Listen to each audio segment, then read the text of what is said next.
예수는 사실은 모든 사람들이 보기에 너무나 사람을 자유롭게 해주는 그런 월등한 분이었는데 3년 만에 이 예수를 십자가와 딱 결부시키기 위해서, 로마 십자가죠. 이걸 결부시키기 위해서 대제사장은 총독 빌라도를 압박했고 군중들을 동원해서 작품을 만든 겁니다. 그리고 그때 이제 예수에게 만들어 놓은 이미지는 신성 모독자, 성전 모독자, 자칭 유대인의 왕, 그 다음 부활을 속이는 자. 이 네 가지 이미지를 만들어 놓은 거예요. 십자가를 통해서.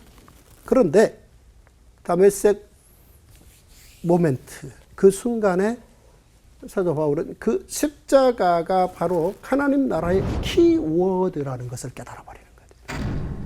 진짜 하나님 나라를 깨닫는 겁니다. 그래서 이제 그때부터 이 사도 바울이 그 하나님 나라라는 큰 울타리에서 결국은 오네시모를 그 울타리 안으로 자유케 한다. 그러니까 제국의 울타리 안에서 두려워 떨고 있는 오네시모를 하나님 나라 울타리를 쳐줌으로 그 안에서 자유케 한다. 라는 이야기가 되겠습니다. 그러면 예수님의 이 십자가는 로마 제국과 뗄래야 뗄 수 없다. 그랬는데요. 왜 로마 제국은 그 십자가를 도구로 쓰는 겁니까?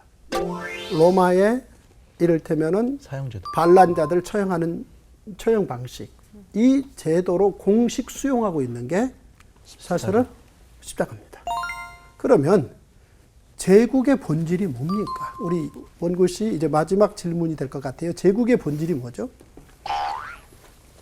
제국의 본질이요? 말 잘해야 될 것 같은데. 마지막. 빼앗는 거. 제국의 본질은 세 가지가 있습니다. 첫째는 물질주의입니다. 물질주의. 네, 두 번째는 공성전이고, 네. 세 번째는 노예제도입니다.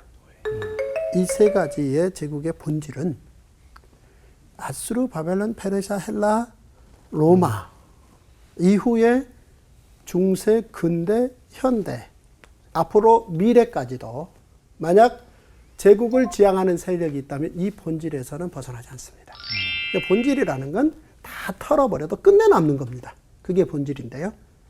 제국의 본질, 그거는 달리 말 필요 없이 이 세 가지라는 거. 물질. 첫째는 물질주의입니다. 물질주의. 그게 최고인 거죠. 네. 물질주의. 그래서 이를테면 임산부에게도 가차없이 세금을 걷어들이는. 세금을 걷어들이기 위한 제국의 수단과 방법은 양보가 없는. 이게 물질주의고요. 그 다음에는요. 공성전. 가서 빼앗는 겁니다. 지키는 게 아닙니다. 가만히 지키는 건 제국이 아니올시다. 가서 빼앗아 버리는 겁니다. 가서 빼앗아 버리는. 그다음에 세 번째는요. 노예제도. 노예 제도라는 겁니다.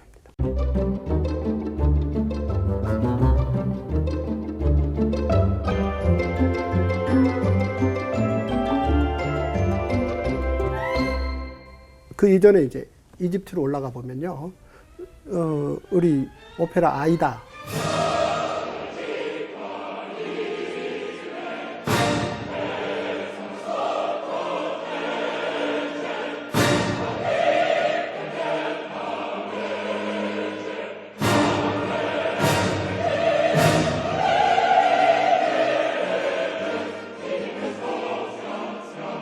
그러니까 이집트가 에티오피아에 가서 공주를 잡아오는, 그러니까 갔다는 얘기는 공성전이잖아요.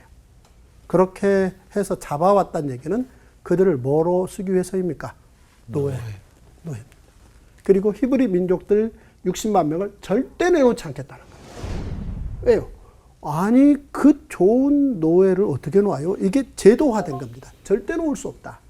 이게 이집트의 모습이었습니다. 그런가 하면 최초의 제국이라 일컫는 아수르는요.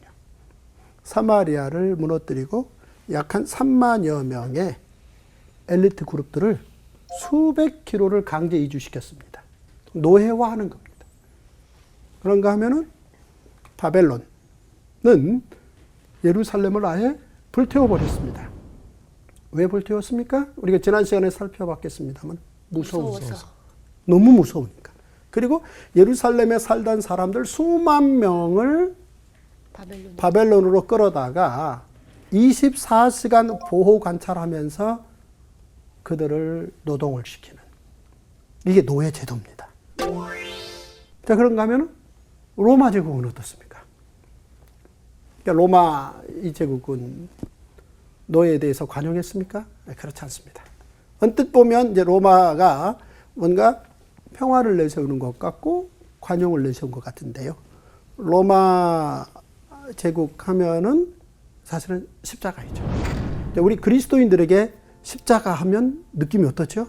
자다가도 십자가가 생각나면 한없이 은혜가 충분히 밀려오는, 주 달려 죽으신 십자가, 우리 한민씨 주 달려 죽으신 십자가 우리가 생각할 때에, 여기까지만 불러도 마음에 눈물이 싹 지나가는, 이게 이제 우리 그리스도인들에게 십자가잖아요. 그러나 로마 제국 내에서 노예들은 십자가 하면 스파르타쿠스의 십자가를 생각합니다. 그러니까 BC 약 한 73년경에, 우리 예수님 오시기 한 73년경에 검투사 출신의 이 스파르타쿠스가 검투사들 약 한 74명을 데리고 탈출을 해요. 그리고 드디어 반란의 세력들을 모으는데 이래저래 합해서 약 한 10만 명 이상 로마 제국의 노예 제도를 반대하는 자들이 모입니다. 이 부분을 놓고 로마는 이들과 협상하지 않습니다. 왜냐하면 제국의 본질은 노예 제도가 그 핵심 중에 하나이기 때문에 이걸 놓고 절대 협상할 수는 없습니다. 따라서 이제 그 당시 로마에서 영향력을 행사하고 있는 이 크라수스라는 사람, 이 사람은 이제 세계 역사의 부자로 소문난 사람인데요. 로마 제국의 1년 예산의 10분의 1을 재산으로 가질 정도였다니 얼마나 부자인지 짐작이 되는데요. 재산 모으는 능력은 월등하지만 이 사람이 군사적 소양은 적었던 사람인데, 스파르타쿠스난이 촉발되자 바로 이걸 진압하기 위해서 크라수스가 나섭니다. 어마어마한 군단들, 이렇게 한 8개 이상의 군단들을 모아서 진압하러 갑니다. 그런데 워낙 저 스파르타쿠스 난의 핵심 세력들이 검투사 출신이기도 하고, 또 이 난의 그 평정을 이끄는 이 크라수스가 군사적 재능이 부족한 측면도 있고 해서 굉장히 공방전을 진행하면서 거의 한 2년 가까이 시간을 보내다가 끝내 이 크라수스가 이 난을 진압을 하고 약 한 6,000명 정도를 최후에 사로잡습니다. 이들을 데리고 로마로 압송해 들어와서요, 로마의 1번 국도로 하면 이제 아피아 가도인데요. 그 아피아 가도에 나무 십자가 6,000개의 산채로 매달아서 죽입니다. 이 로마 제국이요, 이를테면 이제 관용, 톨레랑스를 내세운다라고 했는데요. 그 상징적인 행동 가운데 하나가 예루살렘에 로마의 1000부장과 1000명의 치안 유지 부대만 남기고 예루살렘에서 약 한 80여 킬로 떨어져 있는 가이사라의 총독을 주둔시킵니다. 이 말은 이 예루살렘의 그들의 그 종교적 특성과 그들의 자치권을 존중한다, 이런 뜻을 내포하고 있겠습니다. 그런데 이것은 표면적인 이유고 모든 길은 로마로 통한다, 이 말을 잘 들여다봐야 되는데요. 이 말은 이를테면 가이사라에서 예루살렘까지 길을 워낙 잘 다져놨어요. 그래서 예루살렘에서 어떤 문제가 발생했다 그러면 가이사라에 주둔하고 있던 로마 군인들이 삽시간에 예루살렘을 지배할 수 있습니다. 이게 전 로마 제국의 지배 방식입니다. 카이사르가 빚이 많았는데 그 중요한 이유 중에 하나가 공공도로 건설에 대해서 거기에 많은 비용을 썼기 때문이다라는 말씀을 드린 적이 있잖아요. 네. 그러니까 도로를 닦는 일은 이게 여간 국가의 비용이 많이 들어가는 일이 아니다 보니까 어떤 국가를 위한 시설물 확충, 특히나 도로 건설, 여기에 기여를 하면 그 도로에 이름을 붙여주는 겁니다. 이를테면 우리가 세종로, 충무로, 을지로 이름을 붙여주잖아요.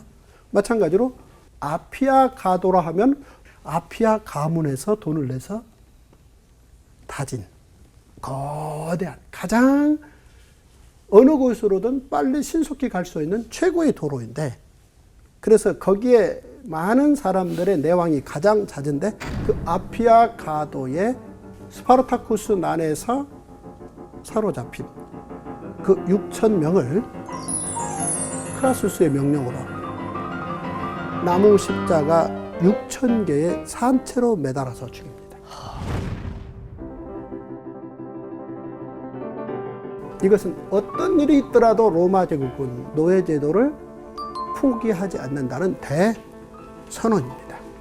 따라서 이 6,000명을 보이지 않는 어느 곳에 데려가서 죽인 게 아니고 일부러 가장 로마 제국에서 잘 보이는 심장 같은 도로에 모든 사람들을 알게 하려고 하는, 그러니까 이 사실은 로마 제국의 모든 시민들, 특히나 누가 반드시 들어둬야 되겠습니까? 종들. 로마 제국의 종들은 태어나자마자 종의 삶의 본질의 일장일절이 스파르타쿠스 난의 아피아 가도의 처형입니다. 이게 로마 제국이라는 거죠. 결코 어떤 일이 있더라도 노예 제도를 포기하지 않는다. 이게 로마 제국의 특징입니다. 자, 이 로마 제국의 노예 제도가 이렇게 충분히 전체 제국을 지배하고 있을 그 시점에 사도 바울이 로마의 한 감옥 연금 상태에서 황제를 만나기를 기다리는 도중에 바로 오네시모를 만납니다. 근데 이 오네시모는 누굽니까, 한민 씨? 사모님, 오네시모가 누구죠? 제가 새 가슴이 되었습니다. 자, 노예. 노예. 예. 노예. 노예. 누구의 노예죠?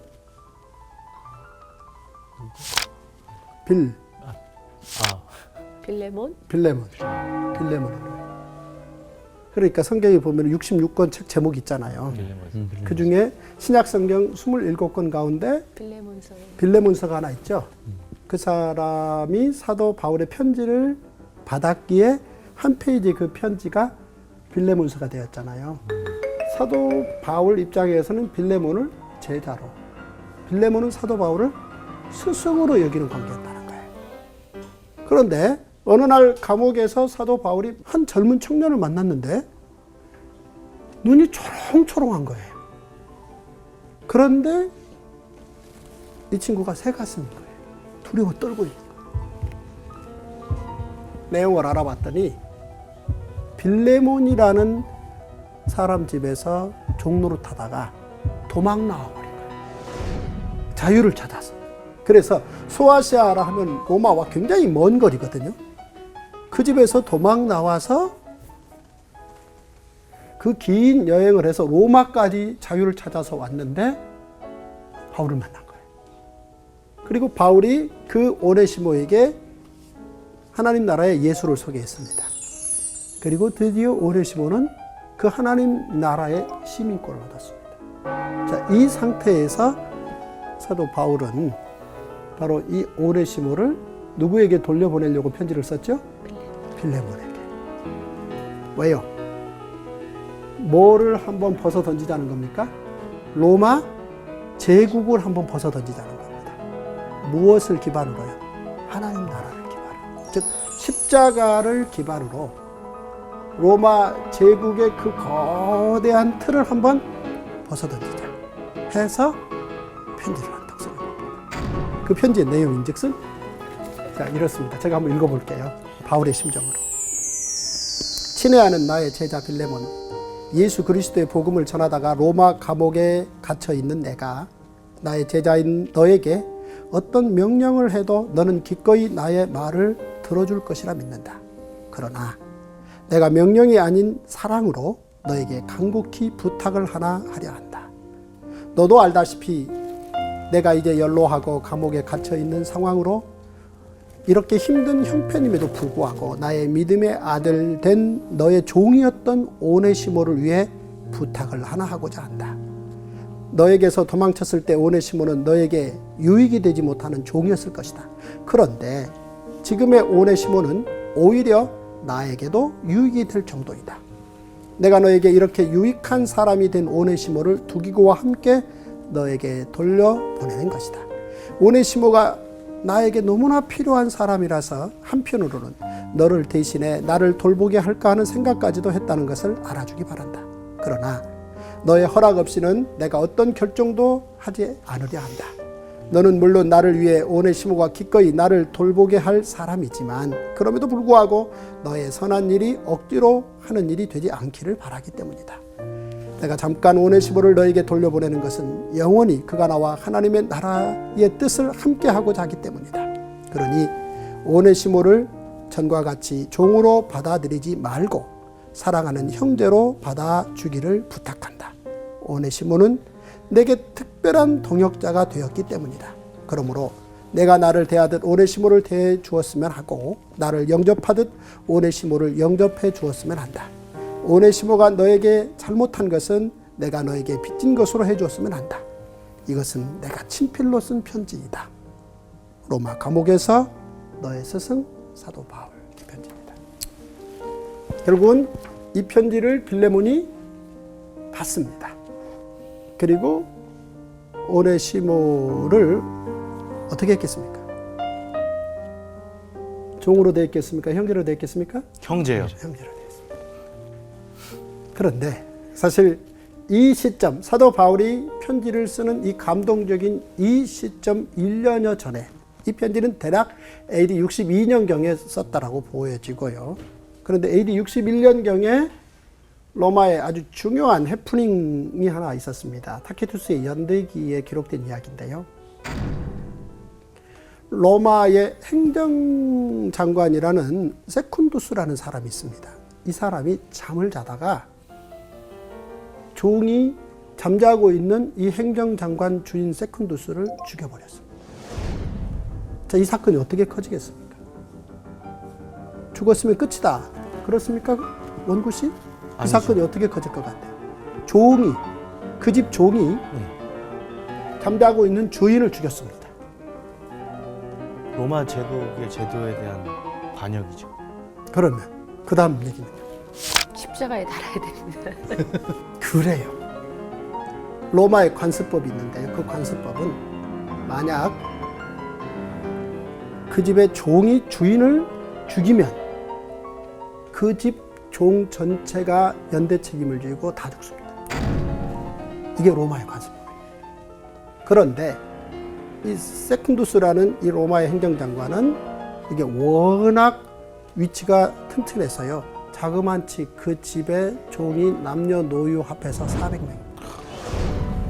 따라서 이 사건이 로마 시내에 회자되기 시작하고, 그래서 이 사건에 대해서 이제 알아본 결과 그 주인이 종에게 너무 잘못했다. 사실은 주인의 경우는 종들을 쉽고 함부로 대하는 건 당연한 겁니다. 그럼에도 불구하고 종이 주인을 죽일 만큼 원한을 사게끔 만든 측면이 있다 라는 게 일반 로마의 시민들, 평민들까지도 그 부분을 이제 동조를 하게 되는 거예요. 야, 그러면은 죽을 만도 하지. 얘기가 이렇게 되는 거예요.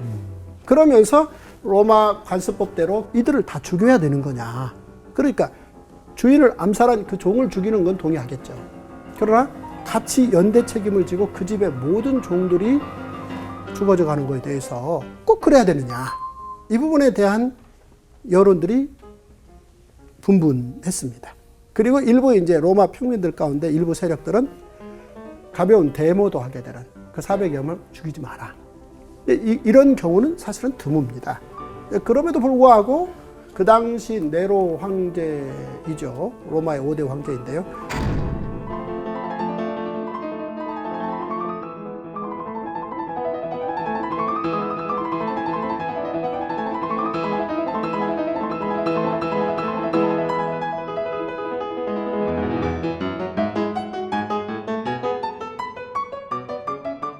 그가 원로원 회의를 주도했고 그 원로원 회의에서 내린 결론은 그 400명 전체를 다 척살하는 겁니다.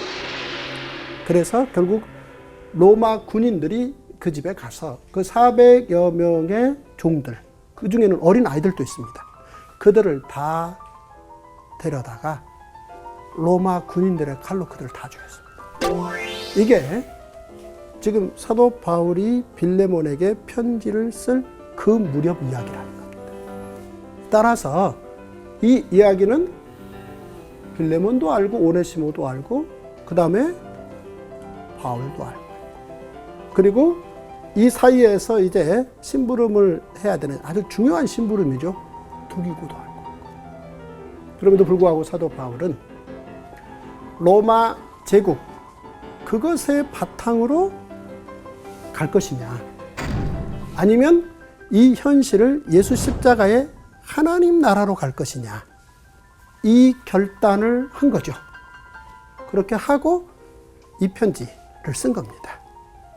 그래서 이 편지를 두 사람을 세워놓고 한 사람은 오네시모고 한 사람은 두기고입니다. 이 두기고는 바울의 편지를 곳곳에 가장 안전하게 정확하게 오해 없이 전달하는 아주 월등한 포스트맨이라고 보시면 되겠습니다. 그래서 이 세 사람이 기적을 바라는 거죠.